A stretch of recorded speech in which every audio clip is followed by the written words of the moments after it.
বারুইপুর পশ্চিমের কংগ্রেস প্রার্থী অসিত লাল নাগ তিনি আশাবাদী এবার বারুইপুর পশ্চিম বিধানসভা কেন্দ্র থেকে তিনি ভোটে জিতবেন।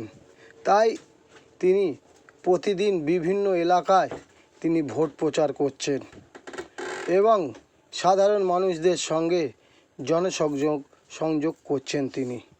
সেই ছবি আপনারা দেখতে পাচ্ছেন 72 ঘন্টার ডিজিটাল নিউজে।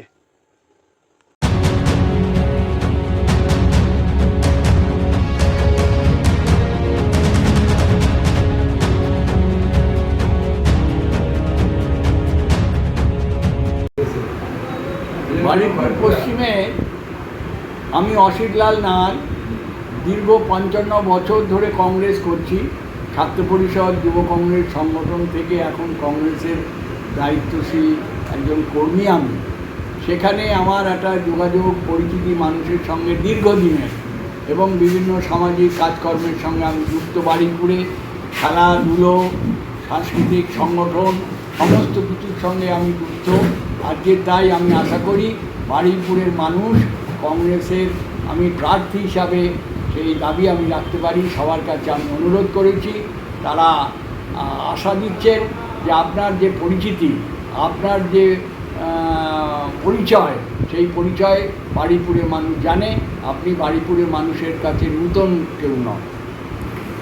বারুইপুরে জলের একটা বিরাট সমস্যা। আর্সেনিক মুক্ত জল আমাদের বারুইপুরের মানুষের দীর্ঘদিনের দাবি।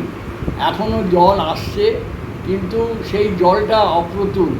আজকের কল করে দিচ্ছে মিউনিসিপ্যালিটি, কিন্তু জল আসছে না। প্রেশার কম, বাড়ি বাড়ি জল ঢোকার কথা, সেই জল যাচ্ছে না।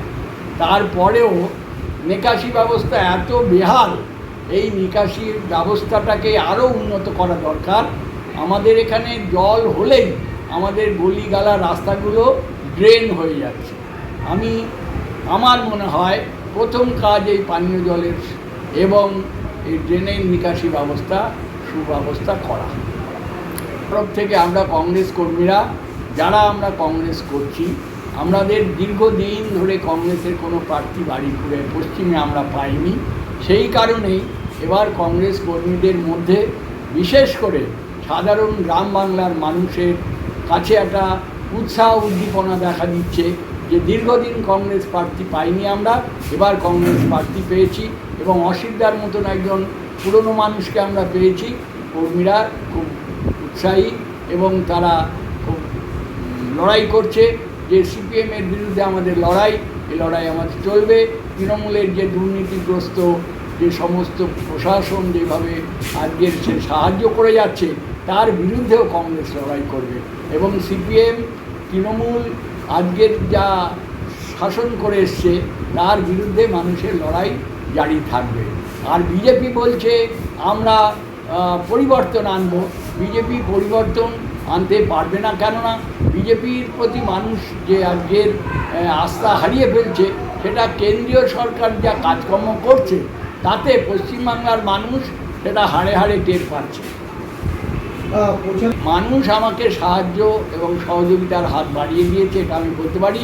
আমি খুব আশাবাদী যে আমার ভোট ভালোই হবে, মানুষ আমাকে সমর্থন দেবে। প্রচারের মধ্যে রুলিং পার্টি অর্থাৎ তৃণমূলের থেকে কোনো পেয়েছেন, কোনো ধরনের অসুবিধা হয়েছে আপনার প্রচারের মধ্যে?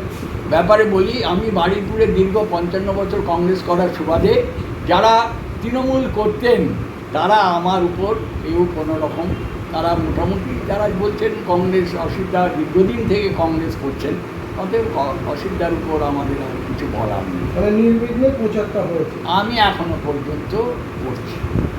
কত ভোটের মার্জিনে জেতার চিন্তা ভাবনা? ব্যাপারটা দেখুন, রেজাল্ট বলা আমার পক্ষে সম্ভব নয়। আমি তো গণপ্রাণ নয়, আমি মানুষের যা মনোভাব বুঝি। মানুষ আমাকে ভোট দেবেন, মানুষের আশীর্বাদ আমি পাবো। বারুইপুর পশ্চিমবাসীর জন্য আপনি কি বার্তা দেবেন আমাদের সমাজ মাধ্যমের মাধ্যমে? মানুষের বারুইপুরের আরও উন্নয়ন দরকার, কেননা ড্রেনের বললাম আপনাদের সমস্যার কথা, পানীয় জলের সমস্যা, হসপিটাল, একটা হসপিটাল হয়েছে, এটা মহকুমা হসপিটাল, বলছে স্পেশাল ব্রিটিশ হসপিটাল। যে সুপার স্পেশালিটি হসপিটাল সেইভাবে ঠিক হয়ে গড়ে ওঠেনি। ডাক্তারের অভাব, নার্সের অভাব। আমার মনে হয় আরও উচ্চ মানের করতে গেলে আরও ডাক্তার বাড়াতে হবে, যোগ্যতা সম্পন্ন ডাক্তার। কিন্তু চাই। দুবার কেন্দ্রীয় বলতে গেলে দেখুন বারুইপুরের হসপিটাল খুব দারুণ চাপ, এটা একটা সাব ডিভিশন শহর, এই জায়গায় মানুষের প্রবল চাপে সেই পরিমাণের ডাক্তারও যেই ডাক্তার প্রয়োজন, নার্স প্রয়োজন, হ্যাঁ শিক্ষিত নার্সের সেটা খুব অভাব মনে হচ্ছে। কত নম্বরে সিম্বল এসছে আপনার? আমার সিম্বল হলো ব্যালটে 2 নম্বর সিম্বলে আমি পেয়েছি। আমার 2 নম্বর বোতাম টিপে ভোট দেওয়ার জন্য আমি আবেদন রেখেছি। মানুষ আমাকে ভালোই সাড়া দিয়েছে। আমি আশাবাদী মানুষ আমাকে আশীর্বাদ দেবেন।